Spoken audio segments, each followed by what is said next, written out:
যারা একসময় টাইলস আর রাজমিস্ত্রির কাজ করত, আজ তারা ইউটিউবে 3.8 মিলিয়ন অর্থাৎ 38 লক্ষ সাবস্ক্রাইবার কমপ্লিট করে ফেলেছে।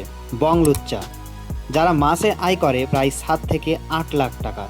কিভাবে সম্ভব হলো এগুলো? আজ জানবো বং লুচ্চার অবিশ্বাস্য গল্প এবং সাকসেস হওয়ার, সফলতা হওয়ার কিছু কাহিনী। শুরুটা যেখানে বং লুচ্চার 7 জন সদস্য অমর মণ্ডল, সুদীপ্ত মণ্ডল, রাজকুমার শাহ, অশোক মণ্ডল, আদিত্য মণ্ডল, চঞ্চল মণ্ডল, সুমন মণ্ডল এদেরকে দিয়ে হয়। এই 7 জনেই আজ পুরো বাংলা কাঁপাচ্ছে। অনেকে বলে তারা নাকি লকডাউনের সময় থেকে বেশি ভাইরাল হয়েছে, কিন্তু তারা নিজে বলে তারা লকডাউনের সময় নয়, তারা লকডাউনের সময় চেষ্টা করেছিল ঠিকই, কিন্তু লকডাউনের সময় তারা ভাইরাল হয়নি। ভাইরাল হয়েছিল তারা লকডাউনের পর থেকে। সবাই ভাবে আমরা লকডাউন থেকে শুরু করেছি, ওটা না, লকডাউন কমপ্লিট হওয়ার পর আমরা শুরু। বং লুচ্চার রাজমিস্ত্রি ভিডিওটি কেউ দেখেনি এমন লোকের সংখ্যা খুবই কম ইউটিউবে। তাদের কেউ করতো টাইলসের কাজ, কেউ রাজমিস্ত্রি। দিনে কষ্টের কাজ, রাতে স্বপ্ন একদিন বড় কিছু করব। অমর মণ্ডল কাজের নামে যেত এবং ভিডিও শ্যুট করে চলে আসতো। তারা এতটাই স্ট্রাগল করেছে এবং আজকে তারা এই জায়গাতে এসে পৌঁছেছে এবং মাসে এত লাখ লাখ টাকা ইনকাম করছে। তবে তারা অনেক স্যাক্রিফাই, অনেক ত্যাগও করেছে।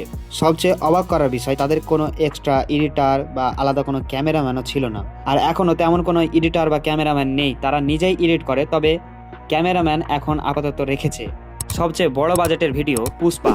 তাদের সবচেয়ে বেশি বাজেটের ভিডিও হলো পুষ্পা, যেই ভিডিওটা 2টো পার্টে এসেছিল এবং সেগুলোতে এখন 18 মিলিয়ন প্লাস ভিউজ এসেছে। কিন্তু দুঃখের বিষয়, সেখান থেকে তারা 1 টাকাও ইনকাম করতে পারেনি অ্যাড রেভিনিউ থেকে। কেন জানেন? কারণ সেখানে কপিরাইটের সমস্যা ছিল এবং তারা এটা জেনেও তবুও তারা এই ভিডিওটি পোস্ট করেছিল শুধুমাত্র দর্শকদের জন্য, দর্শকদের ভালোবাসার জন্য, দর্শকদের ডিমান্ডের জন্য। আর তারা এই ভিডিওটাতে সবথেকে বেশি খরচ করেছিল 5 লাখ টাকা মতো। আর তারা একটা ইন্টারভিউতে বলে টাকা না পেলেও সমস্যা নেই, দর্শকের ভালোবাসা পেলে যথেষ্ট। এটাই তাদের আলাদা করে দিয়েছে। আর অনেকের মনে প্রশ্ন থাকতে পারে, তারা এত সুন্দর ভিডিও করে, এত ভিউজ পায়, সব কিছুই হয়, কিন্তু তবে কেন তারা গালাগালি দেয়? গালাগালি তো খারাপ জিনিস, তাই না? তবে শোনো তারা কি বলে। বাস্তব জীবনে যখন বন্ধুদের সাথে আমরা আড্ডা বা মজা করি বা কোনো ঘটনা ঘটে, তখন আমরা গালাগালি দিই, হাসাহাসি করি।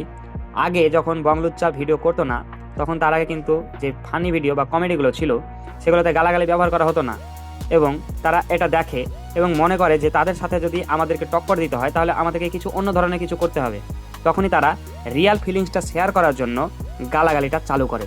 তবে হ্যাঁ, আমিও বলবো গালাগালিটা একটু খারাপ জিনিস। আর তারা বাস্তব জীবনে আরও বন্ধু সুলভ, আরও বেশি মজার। আরেকটা বড় কথা, একজন কোয়েশ্চেন করেছিল তারা কি দান করে। তারা বলেছিল আমরা যথাসাধ্য চেষ্টা করি, যা করার করি, কিন্তু আমরা সেগুলো নিয়ে ভিডিও বানাই না আর ভবিষ্যতে বানাতে চাই না। আমার এই বিষয়টা পার্সোনালি খুবই ভালো লেগেছিল। আপনাদের কেমন লাগে এগুলো অবশ্যই কমেন্ট করে জানাবেন। আর আপনার ফেভারিট অ্যাক্টর এদের মধ্যে কে এবং তার ডায়লগটি কমেন্ট বক্সে অবশ্যই লিখে জানাবেন। আর হ্যাঁ, বং লুচ্চাকে যারা ভালোবাসেন তারা আমার এই মিস্টার নেক্সট জোড়া চ্যানেলটি অবশ্যই সাবস্ক্রাইব করে রাখুন, কারণ আমি এই ধরনের ভিডিও আপলোড করে থাকি। যদি এই ভিডিওতে 600 প্লাস কমেন্ট হয়, তাহলে কিন্তু আমি একটা নেক্সট বড় সারপ্রাইজ ঘোষণা করব, যেটা আপনাদের এবং আমাদের সমস্ত অডিয়েন্সকে ভালো লাগবে। সো প্লিজ কমেন্ট করবেন।